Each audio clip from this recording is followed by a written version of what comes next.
শিল্পনীতি কত বলেছিলাম 1948 খ্রিস্টাব্দে, তারপরে 56 খ্রিস্টাব্দে, এরকমই।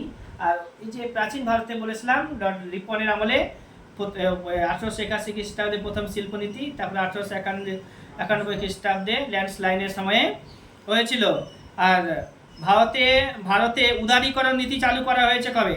উদারীকরণ নীতি চালু হয়েছে, মনে রাখো জাস্ট এখানে 1991 খ্রিস্টাব্দে উদারীকরণ নীতি চালু হয়েছে। উদারীকরণ নীতিটা কি সেগুলো তোমাদেরকে একদিন ক্লাস দেবো ইকোনমিক্সের ক্লাসে, সেখানে তুমি পারবে গোল্ডেন হ্যান্ডশেক পলিসি, ভারতের সে সময়ের প্রেজেন্ট অবস্থা কি ছিল, হ্যাঁ সেগুলো সম্পর্কে আলোচনা করে দেব। সে প্ল্যানিং কমিশন সেই সময়ে কাজ করছিল, তো প্ল্যানিং কমিশনের গল্পটা ওখানে বলে দেব। প্রথম পরিকল্পনা কমিশন কত সালে হয়েছে? আচ্ছা, প্ল্যানিং কমিশন কত সালে তৈরি হয়েছিল জাস্ট বলো এখানে। প্ল্যানিং কমিশন কত সালে তৈরি হয়েছিল বলো? 1950 খ্রিস্টাব্দে 15 তারিখে মার্চ মাসে। কত বললাম? 1950 খ্রিস্টাব্দে 15 তারিখে মার্চ মাসে কি তৈরি হয়েছিল? Planning commission. এই প্ল্যানিং কমিশন তার কোথা থেকে ইন্সপিরেশন নিয়েছিল প্ল্যানিং কমিশনের পরিকল্পনা করার? তো রাশিয়া থেকে। রাশিয়ারা 1927 খ্রিস্টাব্দ থেকেই পরিকল্পনা করতে শুরু করেছিল, ভারত করেছে 1951 সাল থেকে। 50 সালে কমিশন তৈরি করেছিল, 51 খ্রিস্টাব্দ থেকে 56 সাল পর্যন্ত প্রথম পরিকল্পনা, পঞ্চবার্ষিক পরিকল্পনা। প্রথম পঞ্চবার্ষিকী পরিকল্পনা 51 থেকে 56, দ্বিতীয় পঞ্চবার্ষিকী পরিকল্পনা 56 থেকে 61, তৃতীয় পঞ্চবার্ষিকী পরিকল্পনা 61 থেকে 66, ঠিক আছে। তৃতীয় 61 থেকে 66, সে সময় যুদ্ধ লেগে গেছিল বলে তৃতীয় পঞ্চবার্ষিকী যে পরিকল্পনা ছিল ওটা ডাহা ফেল হয়েছিল। প্রথম পঞ্চবার্ষিকী পরিকল্পনাতে কৃষির উপরে জোর দেওয়া হয়েছিল, কৃষি শিল্পকে উন্নতি করতে চেয়েছিল এবং সফল হয়েছিল। দ্বিতীয় পঞ্চবার্ষিকী পরিকল্পনাতে ভারী শিল্পের উপরে বেশি জোর দিয়েছিল, ঠিক আছে। তো ওইটা হচ্ছে তোমার সফল লাভ করেছিল শিল্পের ক্ষেত্রে। তৃতীয়তে দুটোকেই জোর দিয়েছিল, দুটোই ফেল করেছে। এবার হচ্ছে কি চতুর্থ পঞ্চবার্ষিকী পরিকল্পনা হওয়ার কথা 66 থেকে 61, কিন্তু যদি যুদ্ধ চলছিল তো প্ল্যানিং কমিশন তার পরিকল্পনা চালু করতে পারেনি বলে এই সময়টা ছিল পরিকল্পনার ছুটির কাল। 66 থেকে 67, 67 থেকে 68, 68 থেকে 69, 3 বছর সে সময় পরিকল্পনার ছুটির কাল ছিল। 69 থেকে 74 সাল পর্যন্ত চতুর্থ পঞ্চবার্ষিকী পরিকল্পনা করা হয়েছিল। 74 থেকে 79 সাল পর্যন্ত হচ্ছে পঞ্চম পঞ্চবার্ষিকী পরিকল্পনা। 74 থেকে 79 সাল পর্যন্ত পঞ্চম পঞ্চবার্ষিকী পরিকল্পনার টাইম কাল ছিল। কিন্তু 1977 খ্রিস্টাব্দে কেন্দ্রে অকংগ্রেসি সরকার আসে, আর কংগ্রেসি সরকারের তৈরি করা প্ল্যানিং কমিশনকে বাদ দিয়ে দেয় 4 বছর পরে। অর্থাৎ পরিকল্পনাটা শেষ হতো 79 সালে, কিন্তু 78 সালে তাকে গলা টিপে দেওয়া হয়েছে এবং তারা ফ্রেশ প্ল্যানিং পরিকল্পনার খসড়া তৈরি করেছিল। ষষ্ঠ পঞ্চবার্ষিকী পরিকল্পনার খসড়া তৈরি করেছিল, কিন্তু তারা লাগু করতে পারেনি, কারণ তাদের সরকার ছিল এখনকার মতো জোড়াতালি সরকার, ঠিক আছে। তো পরিকল্পনা ঠিক তেমন লাগু করতে পারেনি বলে তারা দুটো রোলিং প্ল্যান নিয়ে এসেছিল। রোলিং প্ল্যানের কনসেপ্ট জনতা পার্টিদের দ্বারা আনা হয়েছিল 78 থেকে 79, 79 থেকে 80 সাল পর্যন্ত।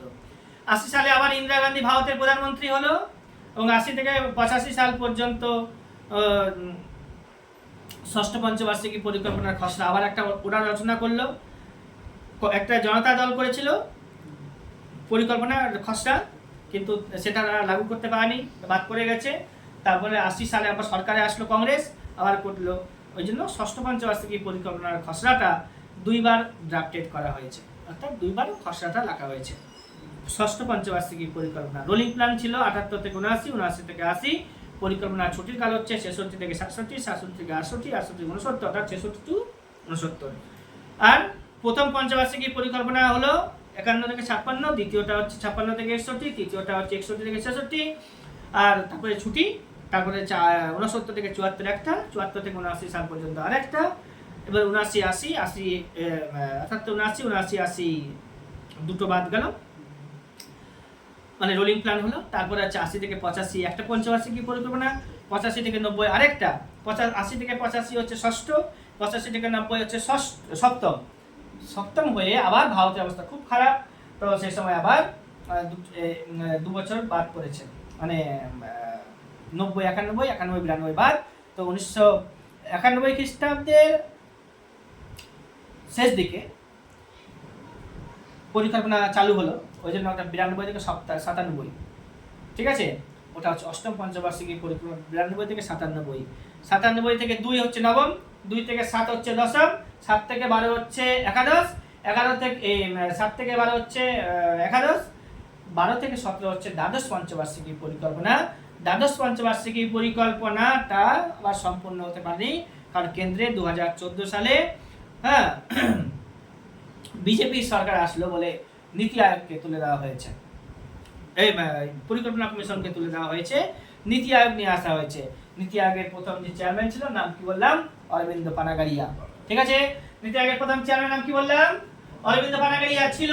এখন হচ্ছে সে 16তম, এখন সে হচ্ছে কি 16তম অর্থ কমিশনের চেয়ারম্যান। আর 16তম অর্থ কমিশন গঠন করা হয়েছে 280 নম্বর অর্থ কমিশন 280 নম্বর ধারাতে। আর 80 নম্বরের এ মানে 1 এখানে চেয়ারম্যানদের কথা বলা হয়েছে। 5 জন, মানে 5 জন থাকবে, 1 + 5 4 সমান 5 জন। অর্থ কমিশনে 5 জন মেম্বার থাকে। এখন যিনি আছেন তিনি হচ্ছেন 16তম অর্থ কমিশনের, এখন 16তম অর্থ কমিশন, তার চেয়ারম্যান নাম হচ্ছে অরবিন্দ পানাগারিয়া। এছাড়া আরো যারা আছে তাকে সাহায্য করার জন্য অজয় নারায়ণ ঝা, অ্যানি জাজ ম্যাথিউ, আর হচ্ছে নিরঞ্জন রাজাধ্যক্ষর নাম বললাম, আর ডক্টর সৌম্যকান্তি, ঠিক আছে। এই 4 জন হচ্ছে প্লাস হচ্ছে একজন, মানে আমাদের অরবিন্দ পানাগারিয়া।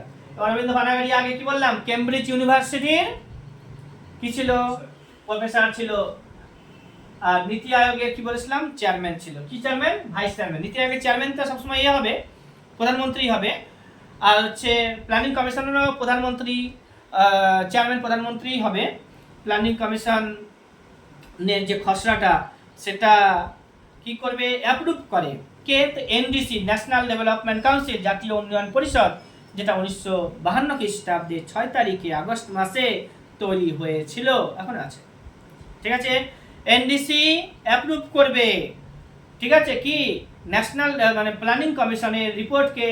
প্ল্যানিং কমিশন নাই, কিন্তু হচ্ছে নীতি আয়োগ আছে, নীতি আয়োগের রিপোর্টকে বিশ্লেষণ করবে, হয়ে গেছে।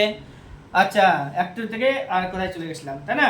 আইন শৃঙ্খলা হচ্ছে রাজ্য তালিকাভুক্ত বিষয়, তাহলে এখানে এটা পেয়ে গেছো। আর বাকিটা বলছি না, পরে এটা কান্ডে পাশে ক্লাসে বলবো।